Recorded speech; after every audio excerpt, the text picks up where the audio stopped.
Semavere odun.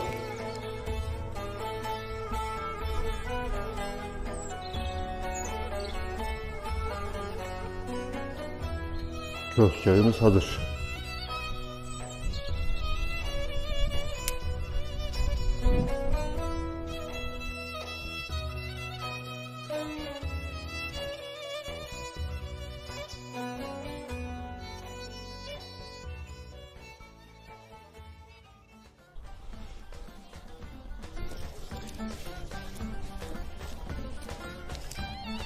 Baldan Konya Karapınar taraflarının meşhur bir köpeğidir. Türkiye'deki neredeyse bütün büyük ırklarda kanı vardır.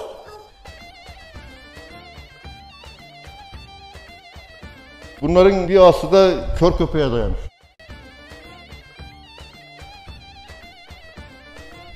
Bu Türkiye'nin en büyüklerinden Seymen'in oğlunun kızı.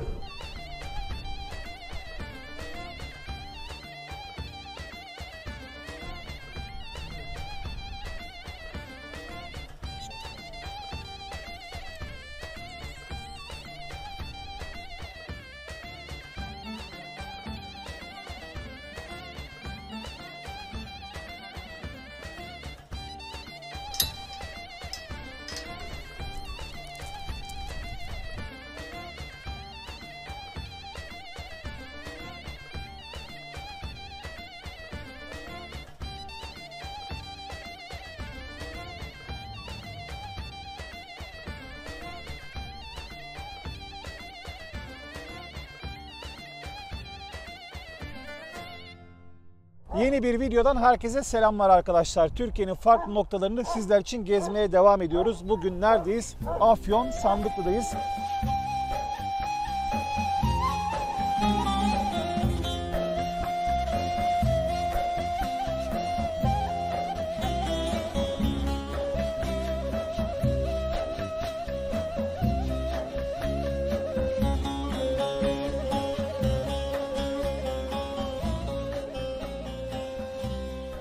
Recai abimle birlikteyiz. Recai Emre. Abicim öncelikle selamünaleyküm. Hoş geldiniz. Ayaklarınıza sağlık. Allah razı olsun. Nasılsın? İyisin? Teşekkür ederim. Siz nasılsınız? Allah'a çok şükür Recai abicim, bizdeyiz. Değerli dostlar, Recai abi uzun süreden bu yana Türk çoban köpekleri besleyen bir isim. Aynı zamanda Türkiye'deki iri köpek, dev köpek diye tabir ettiğimiz köpeklerin kanatlarına ve soylarına oldukça hakim birisi. Bu anlamda ben de yıllardan bu yana büyük köpek besleyen bir ismi bulmuşken Türkiye'deki büyük köpeklerin soyları nerelere dayanır, ellerinden hangi köpekler geldi geçti, bu konularda izleyenler senin tecrübelerinden faydalansın istiyorum İnşallah. Abi. Burada zamanında tüm Türkiye çoban köpeği tarihinde dev köpek üretiminde meşhur olmuş olan bir köpek var. Tyson. Evet. Hem Tyson'ın geçmişinden ilgili de sana sorular soracağım. Tamam. Bildiğim kadarıyla şu anda Tyson'ın yaşayan tek oğlu var. Evet. Queen.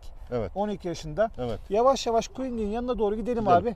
Bir yandan hem izleyenler seni tanısın, bir yandan da hem bu köpekçilik tarihinden ilgili Anadolu'yu ve bu bölgeyi iyi tanıdığın için onunla ilgili sorular yönelteceğim sana. Öncelikle nasılsın, iyisin? Keyfin halin yerinde. Teşekkürler bir oğlum. Ayağınıza sağlık. Allah razı olsun. Recai abi bizim eski bir dostumuz. Burada Afyon'da güzel bir yarışma da yapmıştık. Oraya da köpeklerinden birlikte renk katmıştı. Abi şimdi öncelikle izleyenler seni bir tanısın. Recai Emre kaç yaşındadır? Kaç yıldan beri çoban köpeklerinden ilgilisin? İsmim Recai Emre. 55 yaşındayım. Hemen hemen 25-27 senedir köpek beslerim. Maşallah abi.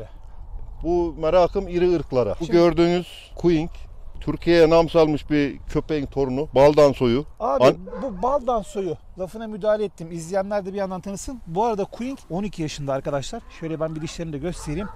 Gerçek bir dede. Denizli'den Mesut Yumrukaya'nın Tyson Mahdi eşleşmesinden dünyaya gelen bir köpek. Bunun babasının soyu da Baldan demiştim. Evet, Baldan'ın Kim oğlu. bu Baldan abi? Baldan Konya Karapınar taraflarının meşhur bir köpeğidir. Türkiye'deki neredeyse bütün büyük ırklarda kanı vardır. Nedir abi şu anda kanı olan mesela güncel köpeklerde kimlerde var bu Baldan'ın kanı? Oktay Çiftçioğlu'ndaki Efe var. Evet. Serkan Karamehmetoğlu'nda birkaç tane yavrusu var, torunu var. Evet. Hepsi de yani 90 üstü köpekler. metreyi de geçkin olanları var. Yani o zaman Türkiye'de büyük köpeklerle meşhur olan birçok kişinin soyu aslında baktığın zaman Konya finalde bir Karapınar. tarafına Konya dayanıyor Konya diyorsun. Karapınar. Peki abi sen aynı zamanda Afyon'dasın. Yörük köpekleri diye bir tabir var. Evet. Denizli bölgesinde de olsun, Afyon'da da olsun ya da farklı noktalarda bu tarz köpeklerden yani iri gövdeli, yüksek böyle uzun ağızlı köpeklerden görmek mümkün. Bunların temelinde Denizli'de yerleşik olarak bu köpekler var mıydı yoksa Konya'dan geçen köpekler oldu mu? Benim bildiğim zamanında Denizli'nin %80'inde köpeklerin, iri köpeklerin atası Konya'dan gelme. Konya'nın çeşitli ilçelerinden gelme. Özellikle Karapınar taraflarından gelme. Tabii Denizliler kendi aralarında üreterek iri köpekleri elde ettiler. Evet. Fakat genelde Konya taraflarına dayanıyor. Denizli'miz de güzel iri köpek yetiştirme, büyütme bakımından. Ayrıca bunun annesi Türkiye'ce meşhur Güdük'ün torunu olur. Güdükoğlu Ejder, Kuyunk'in dedesi olur. Kuyung'in dedesi meşhur Evet. Güdükoğlu Ejder. Evet. Kuyung'in de 12 yaşındayken bile maşallah Allah. O verir, oturur Sen- elini verir o. Lan sen nasıl bir adamsın? Sen ne kadar tatlısın ya. Abi mesela ben de Türk çoban köpeklerini tanımaya başladığımda bu köpeklerin heybeti, boyutu beni cezbetmişti. Biz Evet. de biliyorsun Körfez Kanalı'nda Kaan abiyle birlikte Evet. yıllarca iri köpeklerle ilgilendik. Sizde de uğraştık. vardı bunun damarından. Aynen. Güzel köpekler besledik. Mesela şöyle bir ilginç bir şey var. Konya o kadar ilginç bir il ki Şerefli Koçhisar'a dokunuyor. Dokunur. Ondan sonra Aksaray'a dokunuyor. Dokunur. Niğde Nevşehir'e dokunuyor. Dokunur. Geçiyorsun Ankara'ya dokunuyor. Geliyorsun bu tarafa Afyon'a dokunuyor. Yani zamanında burası hayvancılığın merkezi miydi de Tabii. bu köpek Yani buradan dağıldı? şimdi Karapınar'da falan benim bildiğim her evde sürü vardı eskiden. Sürüsü olanda da mecbur 3-5 tane köpek vardı. Sen de istersin en iyi sürü köpeği bende olsun diye. Evet. Yetiştirdiler. Türkiye'ye dağıldı. Bunların bir aslı da kör köpeğe dayanır. Bu meşhur kör köpeği herkes söylüyor ama kör köpeğin bir türlü gerisine gidemiyoruz. Nereden dayanıyor abi bunlar kör köpeğe? Büyük ihtimal onu da ben sahibinden duyduğum kadarıyla, sahibinin ses kaydından duyduğum kadarıyla Konya Karapınar'la Cihanbeyli arasından bir köyden almış gelmiş kör köpeği. Kör köpek de Şerefli Koçhisar'daydı. Krimin miydi? Evet. Neresiydi? Tam hatırlayamıyorum. Şimdi Koçhisar'da bir yerdeydi Evet. o köpek diye hatırlıyorum. Cücükçü İhsan emmi o da. Tavukçu İhsan'la mıydı? İhsan emmi diye bir adamdaydı. Rahmetli oldu diye biliyorum. Evet, rahmetli olmuş. Ben başkasından da duydum da Konya Karapınar'la Cihanbeyli arasından bir yerden gelmiş kör köpekler. O 1 metreye geçkinmiş onun boyu. Evet. Gerçekten bir gözü kör. Peki Kuyungin haricinde şu anda Tyson Mahdivat'ından yaşayan tek köpek bu. Evet. Erkek olarak. Evet. Bu eşleşmeden sen tarihlerini daha iyi bildiğin için soruyorum abi. Neler çıktı mesela? Geçmişe dönük sayabileceğin köpek isimleri var mı? Benim bildiğim bu eşleşmeden Yaver'i hatırlıyorum. Ama öncelerinden Ejder diye bir köpeğimiz vardı. 93 santim.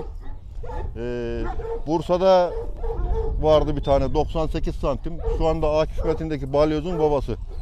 İsimleri nelerdi abi bu köpeklerin? O da Şimdi balyozdu. Bursa'daki de balyozdu. Aras çıktı bu eşleşmeden Çıktı. meşhur. Sendeki Queen var. Evet. Çok köpek çıktı. Ondan sonra Aytaç'ta bir köpek vardı. Onun ismi neydi? Balyoz. Balyoz vardı. O da mükemmel bir köpekti. Nazmi Kandemir. evet. Nazmi'de ney vardı? Nazmi'de Yaver vardı. Bununla aynı bir batın kardeş. O nasıldı abi? O da çok güzel. 93-94 santim boyu vardı onun da. Net. Maşallah. Nazar değmesin. Yani Sonra- 12 yaşında olmasına rağmen mükemmel Şey, görünüyor. ya Son köpek ha. Evet. Türkiye'deki genelde bütün boylu köpek varsa hep genelde bunun soyundan çıkma. Eyvallah. Şu genç erkeğini de görelim mi abi? Yavaş yavaş onun Görelim. yanına da gidelim mi? Görelim. Peki Recai abi, bu arada abi dikkatimi bir şey çekiyor. Mesela sen çok uzun süreden bu yana köpek besliyorsun. Evet. Ben 2005'ten bu yana çoban köpeklerinden ilgiliyim. Mesela 2008 ile 2012 yılları arasında büyük köpeği bulmak Zordu. kolaydı. Yok, Evet. daha kolaydı şu ana göre. Yani evet, her yer yine böyle 1 metrelik köpek dolu değildi.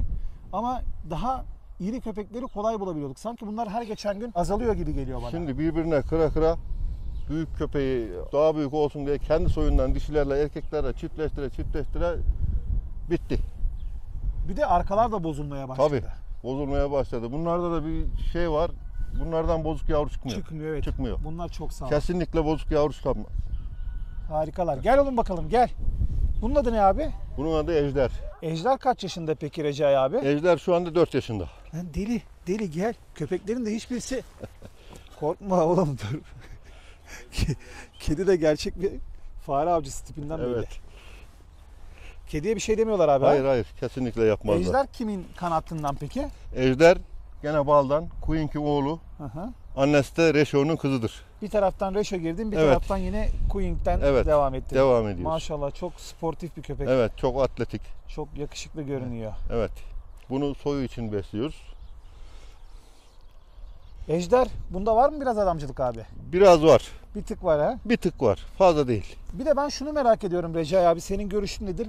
Ben Türkiye'nin farklı yerlerini geziyorum. Evet. Genelde gördüğüm koyuna giden köpeklerin omuz yükseklikleri 75-80 santim Evet, civarında. evet. Konya bölgesinde çok davarlarla video yapamadım. Geçen Konya'daydım. Evet. Ama maalesef daha davarlar şeye çıkmadığı için, araziye çıkmadığı için çekememiştim. Evet. Sen de yıllardan beri bu bölgedeki koyuncularla temas halindesin. Evet. Aynı zamanda küçükbaş hayvancılıkla da ilgilisin. Bu boyutlarda köpekler koyuna gidebiliyorlar mı?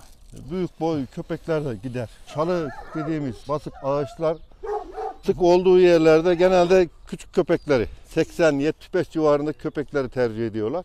Şu anda bak fiziği mermi gibi. Zaten bu boyutta Kangal kadar doğru basıyor. Mesela bu köpek rahatlıkla koşabilir. Koşar. Yani büyük köpek birazcık daha arazide zor mu oluyor? Biraz daha zor oluyor. Çalılar yürümesine, koşmasına engel olduğu için gider ama koyuna kurdun peşinden gidemez. Ben izleyenlerin de burada yorumunu merak ediyorum. Niye merak ediyorum abi? Şimdi büyük köpekler Konya ile çoğunluğu bağlantılı. Evet. Neredeyse Türkiye'de mesela Serkan Karametoğlu dedin. Evet. İri köpekler üretiyor. Soyunun bir yerden Konya'ya bağlantısı Evet. var. İşte Oktay Çiftçi var. Evet. Mesut Yumrukaya var. Evet. Sen Konya köpekleri besliyorsun. Konya'da hayvancılık var. Yani burada izleyenlerin de yorumunu merak ediyorum. Madem büyük köpek sürüde başarılı değil, niye hayvancılığın en yoğun olduğu yerde büyük köpek var? Hayvancılığın büyük olduğu yerde kurt da büyük. Şimdi kangalın boyutlarıyla kurdun boyutları da bir değil.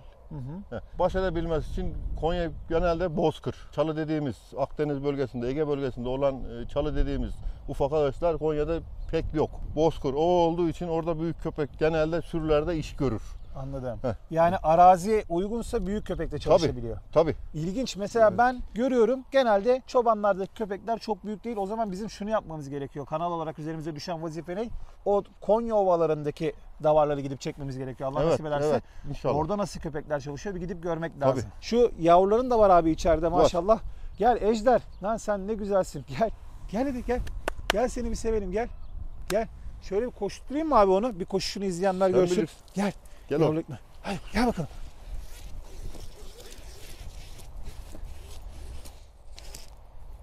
Yaptığın bu sistem de çok güzel bir şey aslında köpek Evet. için. Kaç Bu metrekare daima alanda geziyor. sporlu. Hiç sıkılmaz. Daima sporlu. Görüyorsun zaten Formu bu falan da çok güzel görünüyor. zaten sürüdeydi bu getirdiğimizde. He bu koyunda çalıştı yani Evet. davarda. Queen bile çalıştı. 2 yaşına kadar bu sürüdeydi bu da. Ejder hadi gel. Sen çok yakışıklısın. Bayıldım sana. Gerçekten yakışıklı köpek abi. Nazar değmesin maşallah. Bir de içeride eniklerimiz var. Onları görelim. Görelim. Kedi ne yapayım lan deli. Bismillahirrahmanirrahim. Yavruların yanına girebiliyoruz mu abi? Anne sert midir? Anne sert biraz. Anne sert biraz. O zaman sen oradan 2 tane tontişi bir tut da bir gösterelim onları. Kaç günlükler şu an? Şu an 12 günlükler. 12 günlükler, Gözleri yeni maşallah. açıldı. Nazar değmesin. Kedi her yerde ya. Kedi buranın kadrolu bekçisi herhalde kanka. Baksana şuna. Gırr gırr gırr gırr gırr. Deli. Oy maşallah. Anam tontişlere bak. Ay nazar değmesin abi. Kızım dur. Dur kızım çıkma dur. Oy. Bunlar 12 günlük yavrularımız. Oy nazar. Dün gözleri açıldı.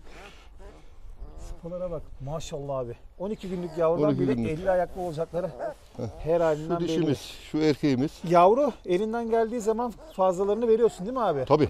O zaman ben senin buraya telefon numaranı da ekleyeyim. Belki temasa geçmek isteyen olur. En azından senin gibi emektarlara birazcık olsun faydamız olsun. İnşallah. Ay maşallah ya nazar değmesin. Kaç erkek kaç dişi yaptı? O dişi de çok güzelmiş. 2 erkek, 5 dişi yavrumuz var. Bunun soyu nedir abi? Bunun soyu annesi Konyalı Kordon'un kızı. Babası da Şivan Bozolar'dan. Çok güzelmiş. Bu da gibi maşallah. Yavrularında var. Ne oldu? Üşüdünüz mü siz? Üşümüşler. Serseriler al abi o zaman içeri. Onları hiç üşütmeyelim.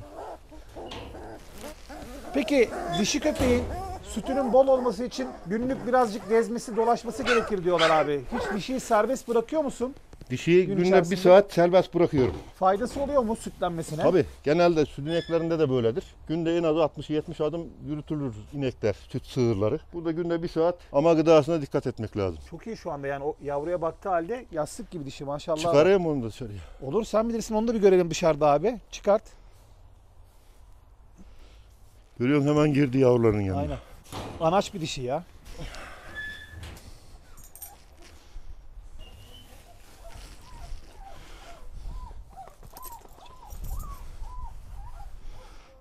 Abi köpeklerin hiçbirisi kediye bir şey demiyor ya. Abi evin hayvanına işte köpeğin şeyi bu. Asilliği bu. Evin hayvanına dokunmaz. Kedi de burada en iyi dostlarını köpeklerden yapmış. Köpeklerin hepsini tek tek sırayla geziyor. Çok güzel abi. Ön döş yapısı dişinin, döşünün genişliği, kafası maşallah. Büyük köpek severler bu tarz dişileri gördüğü zaman mest oluyor. Gerçekten çok güzel bir dişi. Nazar değmesin. Hatta bu dişinin bir yavrusu da sende. Aynen Denemesi Alihan kardeşimiz sende. Alihan'da. Alihan Ayaydın'da. Manisa'da. Gel kızım gel. Gel. Ay maşallah sana. Gel bakayım gel. Abim biraz meme başları büyük değil mi? Hayır, normalde emebiliyor yavrular bunu. Emebiliyor, ben değil hiç mi? yardımcı olmuyorum yani. Belki de köpek iri olduğu için bana öyle geldi. Olabilir, Ön olabilir. patileri falan oldukça kalın. Olabilir. Bir ol tavsiyem, her yeri genelde geziyorsun gerçi de Karapınar taraflarına gidip, Konya taraflarına gidip bu iri köpeklerin sürüde nasıl çalıştığını, nasıl randıman aldıklarını görmeni tavsiye ederim. Evet, gerçekten yıllardan beri hem köpek camiasında olan birisi olarak hem de bu tarz videolar Evet. yapan birisi olarak o bölgedeki sürü köpeklerini çekmedik. Evet. Çekmemiz lazım. Belki büyük köpek sürüye gidemez algısını değiştirebileceğimiz bir video olur. Ben kendim de merak ediyorum çünkü bu boyuttaki köpeklerin ne yaptığını açıkçası. Şimdi genelde eskiden şeyden ırklar bütün oradan.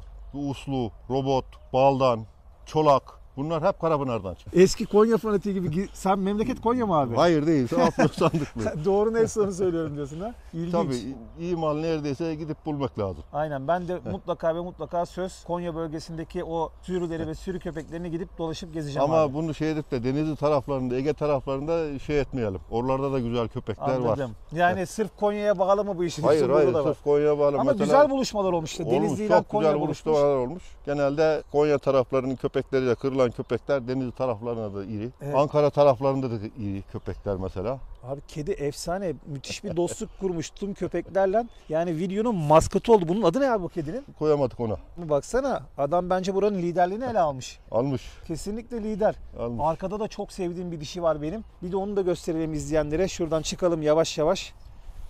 Hadi bakalım. Bismillahirrahmanirrahim. Gel Recai abi. Kedi efsane ya. Kedi satılık mı? Hediyem olsun.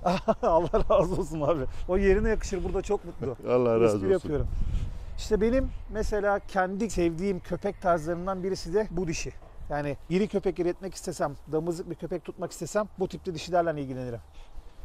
Gel. Gel. Aynen. Mesela şu anda salıyla, fiziğiyle tam böyle sevdiğim bir dişi tipi abi.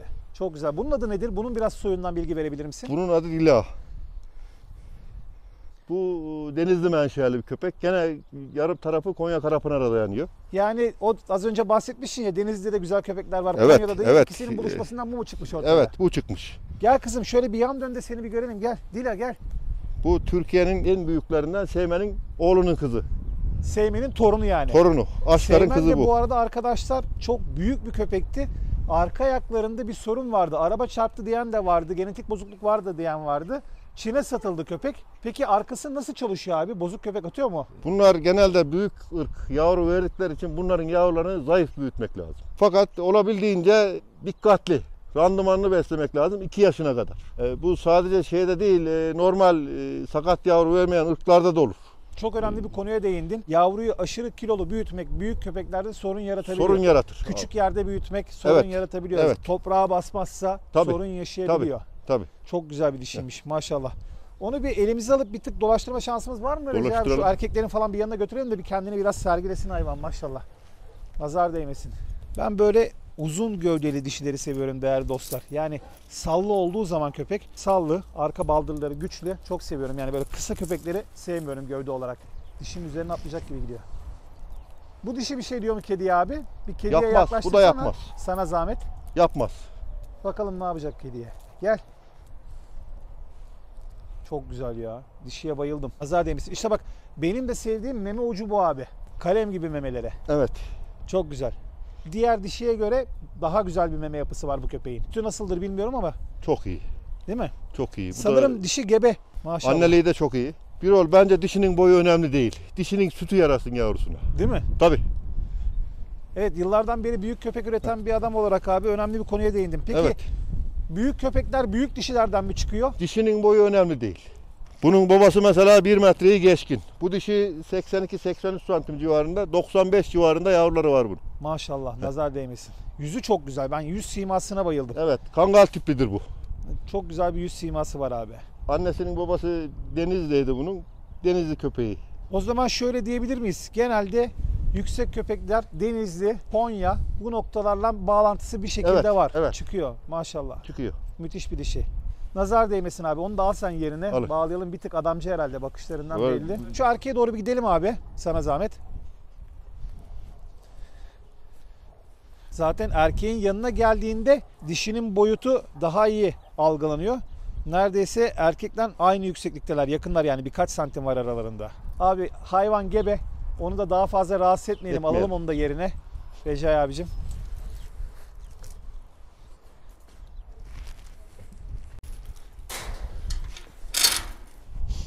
Recai abi, izleyenlere dedeyi yine bir gösterelim. Queen'i. Gösterelim. Çünkü Türkiye köpekçiliğine yön vermiş, büyük köpek tarihine yön vermiş bir köpeğin yaşayan tek oğlu olarak ben izleyenlere onu bir daha gösterelim istiyorum. Kocaman bir aslan gibi de yatmış oraya. Bu gerçekten böyle. Zaten videoyu izleyen dostlar büyük köpek soylarına ve kanatlarına hakimlerse bizden aynı bilgileri paylaşacak. Hatta eksik kaldığımız yerler varsa yorumlarda siz de tamamlayabilirsiniz arkadaşlar. Baldan soyu gerçekten, yani baldan nasıl bir köpek sahibi, Türkiye'deki bütün büyük köpeklerin kenarından, köşesinden, bir yerinden Ulaşır. girmeyi başarıyor. Queen, oğlum dede yaşlandın mı sen? He? Kıyamam sana be. Vay be. Bunun Biliyorum, affı baldan çapardı. çapar mıydı? Çapardı. Çapar yavruları da oldu. Mesela Bora. Evet bak, ben mesela baldanın çapar olduğunu bilmiyordum abi. Çapardı. Tufan, Tayfun. Bunlar hep amcası bunun. Maşallah sana dede. Vay be. Dişleri de çoğu sağlamdır. Hepimiz yaşlanıyoruz abi. Ben bile dünkü çocuktum bu köpeklerle ilgilenmeye başladığımda. 40 yaşına geldim. Bu köpeğin ben 4-5 yaşındaki halini hatırlıyorum. Elini verir mi? Mermi gibiydi. Ver elini oğlum. Ver elini. Adamsın lan sen. Adamsın lan sen. Aslan parçası. Ne kadar yakışıklısın lan sen. He? Değerli dostlar, Afyon Sandıklı'daydık. Recai abiyle birlikte ayaküstü ufak bir söyleşi yaptık. Ayağınıza Burada sağlık. toplamda 4 tane yetişkin köpek var. Belki 20 köpek, 30 köpek olmayan bir videoydu ama benim açımdan önemli bir videoydu. Allah Bugün razı olsun. Türkiye tarihine irilik, boyut, heybet ve cüssü anlamında. Çünkü bizim çoban köpeği camiasında şöyle bir şey var abi. Davar köpekleri, iş köpekleri, yani kangal severler, Evet. boğuş köpeği severler Evet. ve büyük köpek severler. Evet. 3 tane ana hartel var bu işte. Evet. Büyük köpek severlerin keyif alacağı bir videoydu. Çünkü Türkiye'ye cüssü olarak, heybet olarak yön veren köpeklerin en önemlisinden birisi olan Tyson'ın yaşayan tek oğlunu Evet. bu videoda göstermiş olduk. Aynı zamanda da Recai abi Konya Karapınar'ın iri köpeklerin tarihinde ne kadar büyük bir önem arz ettiğini bizden bahsetti. Dilimizin döndüğünce aktarmaya çalıştık. Onun sayesinde de artık Konya bölgesine gidip oradaki çalışan iş köpeklerinin boyutlarını ölçmek bizim için önemli bir görev haline Evet. geldi. İnşallah. İnşallah nasip olursa o bölgeye İnşallah. gideceğiz. Recai abicim, bize vakit ayırıp köpeklerini tanıttığın için, büyük köpeklerle ilgili bilgiler verdiğin için çok teşekkür ediyorum. İzleyenlere son olarak var mı söylemek istediğin bir şeyler? Selamlar. Kendinize iyi bakın diyorsun. Hızlı bir kapanış olmadı mı? Oldu. Görüşmek üzere arkadaşlar. Videomuzu beğenmeyi, like atmayı, kanalımıza abone olmayı unutmayın. İzlediğiniz için teşekkürler. Bir sonraki turda görüşmek üzere. Allah'a emanet.